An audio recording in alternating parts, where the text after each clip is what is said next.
everyone. Welcome to Seawater and Podcast. And this is conversations that help you grow right here where you're planted. And today I have with me my first guest.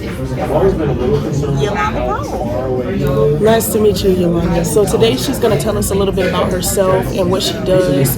She is an entrepreneur. She's a black woman at that, successful at what she does. And she's going to give us a little insight on what she does and the things that she's doing in the community. Can you start with what made you decide to go into entrepreneurship in the beginning? What made you decide to do that? Well, I've always been one person that just like financial freedom, first of all. I wear a lot of hats in my life. So a lot of times, when I work on jobs, kind of drain me a little bit, from what I really want to do. And so, and plus what I do is theater production. So, I love doing that. I went to entrepreneurship at this point so I could leave something lasting for my children as well. And how many children do you have? I have 2 girls. What are the ages? They will be 16 in April, and the other one's 14 in May. Yeah. Wow. So are they hands-on with what you do? Oh, absolutely. My oldest daughter, she's into theater. She's mostly into dance. My youngest one, really surprises all because she grew up being shy and shy of my own. And she just busted out like 3 years ago, and now she's into acting. She wants to act, she wants to produce, direct, stage, everything that goes with it. And I'm like, I don't know this, but yeah, she actually is working on 2 shows now and going to school. So yeah, so they're hands-on with it. That's very good.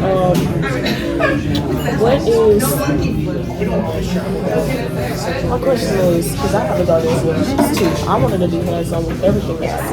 Why do you think it's important that we own something as black people? Why do you think it's important?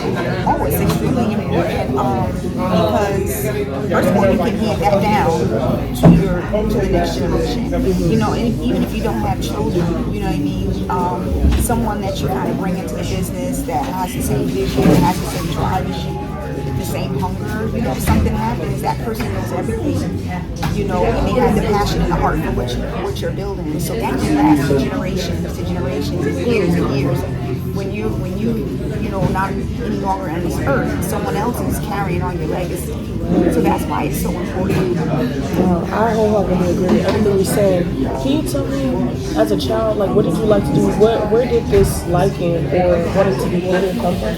Yes, that's an interesting question. So I was just talking about this with somebody about purpose in life, and I told them, what did you like to do as a kid? Because there's a God rest his soul named Miles Monroe. He taught a lot about purpose, and one of the things he said to look at is what you like to do when you were a kid, right? So I thought back and I was like, wow, when I was younger, I would put on a little towel with a headband with some heels, and I would run around the house like I was in Hollywood. Like I was a movie star. And then me and I had an older cousin used to sit and just write random skits and perform for the family. Sometimes they'd be like, oh, they come with another skit, So but I didn't know at that time that was going to be. I didn't know as a child when I thought back. I was like, wow, I did write skits. I love to act. But the time when my kids laugh at me because I grew up on the white group and they grew up on the black Annie, with Jamie Foxx. And I remember my mom taking me and my godbrother to see Annie back in the 80s. I was about maybe 8 years old. And I remember looking at my mom and was like, I could do that. I could do that. And so my mom picked up on all of that and she started putting me into, my middle school was an art school and my high school was an art school. And when I was in 6th grade, I got my first professional role at Williamsburg Theater in the Haven.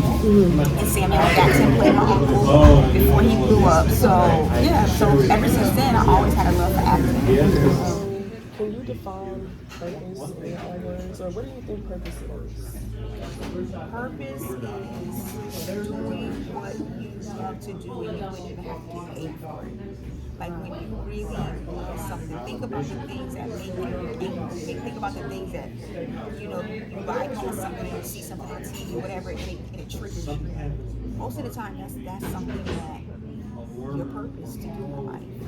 And And so purpose is fulfilling. It's God's plan for your life. It's what you need to do. You understand what I'm saying? So like that's very important because so many people are not walking in their purpose, and that's why they're miserable on jobs. Oh my gosh. They're miserable in whatever they're doing.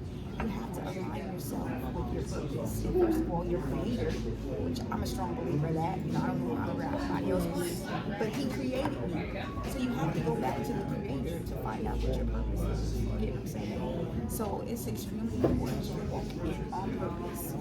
Walk in purpose and on purpose. At what point did you feel like you understood your purpose? When did that understanding come? I understood it when, I was a teenager. Probably more. I started walking in my purpose without knowing it was my purpose in my teenage years. But when I really finally realized that was what it was, because everything that I did within that realm always worked out. God always worked it out at the 11th hour. But then if I would try other things, it felt like too much work. It felt like it just didn't feel, authentic to me. It was like I'm trying to push myself to do this. Whether it be like a lot of people try to get me into MLM, multi-level marketing, Avon, this and that. And I'll try to do that, and I'm like, this ain't me. Like, it just didn't feel good. But when I did theater, I remember one time, and this is just one time, I was in the theater from like 8 o'clock in the morning to 11 o'clock at night, and didn't even realize what time it was, because I was just into what I was doing. So I knew at that point, and I didn't care about the money. Like, I didn't care about how much money I wanted to get. I just knew that I was doing something that I loved to do. And so when I looked at the clock, I was like, oh my God, it's 11 o'clock, and we were all still there, and we hardly eating, and we were just into what we were doing. It didn't feel like work. And a lot of times when you're at a job or you're somewhere and you're looking at the clock, looking at this, you get what I'm saying? Hey, obviously that's not your purpose. You're just doing that to get by and make money to pay your bills. I mean, this is really like blessing me. Yeah. You're pouring into me because I need to hear stuff like this, to stay encouraged, because, one thing that I think about a lot is actually like when people do push past that fear and they actually do take the chance on them, man, that's big. Yeah, that's big. I mean, a lot of people live their lives without doing something like that because of the thoughts that they have that contradict them. Yeah. So I mean, to even build people up and give people the encourage to do so, young women, whoever's gonna watch this, I mean, wow, y'all really listen for real, because this is crazy. Yeah. So you say your daughters, they are hands-on with you as well, right? Is that, so do you have a business plan to where if something happens to you, they're able to take over? Has that been established yet? Well, one of the things that I do have is a nonprofit. So a lot of times nonprofits have to be left to, like, as a community type thing. But I do have another entity of my business where I can hand it over to my children. Yeah. So that's why they're so involved with everything, especially my youngest. Like, she's the one that's always by my side in rehearsals, trying to learn stuff. Other than, my daughter, she's more of the talent. She likes to dance, she likes to be on stage. I've learned that about her, but my youngest daughter wants to do everything, So yeah, definitely, as years go on and they get older, if they want to, I won't force them, but if they want to, I'll definitely pass the torch to them. Have you gotten to a place where the business can run without you? Because I think that's one thing that I hear a lot about entrepreneurs is getting to that place of freedom to where the business, they can be sick, they can take vacations. Those are things that I think about right now. Okay, if I was running a business, do I have somebody to relieve me? Do I trust somebody? That's the word trust, and that's one thing that you have to look at. When someone is building a business or ministry or organization, whatever you want to call it, that's like their baby. My company is my baby.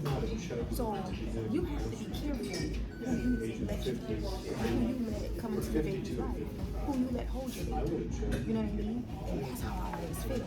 So a lot of people would say, oh, you need to delegate. Okay, I'm going to try to delegate. But then when I delegate, I have my way of doing it. I like my brand to look.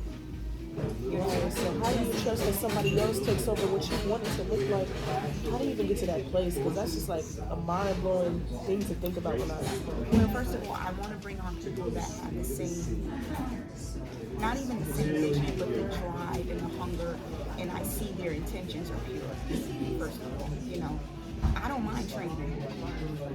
I don't mind training and coaching people to kind of. I don't want to say they have to do it exactly how I do it, but it has to go along those lines. You understand what I'm saying? Because there is a standard that you have to hold when you have your business. So there's certain entities that I can like and trust, and I got 2 different people working on 2 different things, and they're doing a great job, and I'm keeping my hands out of it. I'm gonna let them do it, and that's one thing I had to learn. You can't micromanage. People don't. I don't like to be micromanaged. Right. So you have to treat people as a business. One thing that changes the game is being employed and being the employee. Yeah. Because you really understand how an employee feels, but then you get to see the other perspective of how, the business, is ran. That's my question. I had a question.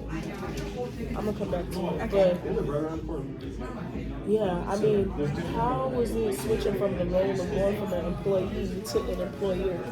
What do you think? Was there something that changed for you? Well, definitely responsibility level. As an employee, you just go show up, do your job, what you're paid to do, your job description. You can leave, you don't gotta think about nothing else. As an entrepreneur or as the employer, there's so many different assets. Payroll. You gotta make sure that's fine. Paperwork. Making sure that the team is doing what they're supposed to be doing on time and effectively and efficient. So there's a lot that goes into being an entrepreneur, and longer hours. Sometimes you're only going to be the first one there and the last one about to leave. So that's pretty much what it is. It's a lot more work, but it's a lot more rewarding. My question is, so you do have people working for you, right? Yes. How do you handle the weight of, if my business is not successful, people don't eat? I, first of all, do not, I budget very well. So, and I do right now subcontract. I'm the only one that have on my payroll, Okay. So what I do now, because my company is still growing, I'll subcontract. So like I might have somebody come on just work on project. You understand what I'm saying? Okay. And so they understand that. Okay, so you don't have full-time employees. Yeah, you just have, here, I have a job to do, and this one is smart. Yeah. I like And it. so now I've been working with a young lady, I think for about 3 years now. And first I hired her part-time for 3 years straight. And, I just did what I had to do to pay her because I really needed a lot of work done. And then we took a little break, and now I called her back after a few months. I rehired her a few months ago to do something else for 2 months. So she's always open. She says, I love what you do, so whatever you need, I'm always going to be here for you. So now, right now, she's working on a project for me. So that's what I do. I don't have, and I don't want to bring anybody on to promise them a job and a consistent job if I can't pay them. So I do subcontracting. I mean, that's really interesting. One thing I struggle with is I have a 9 to 5, and on the side, on my weekends, I do side hustles.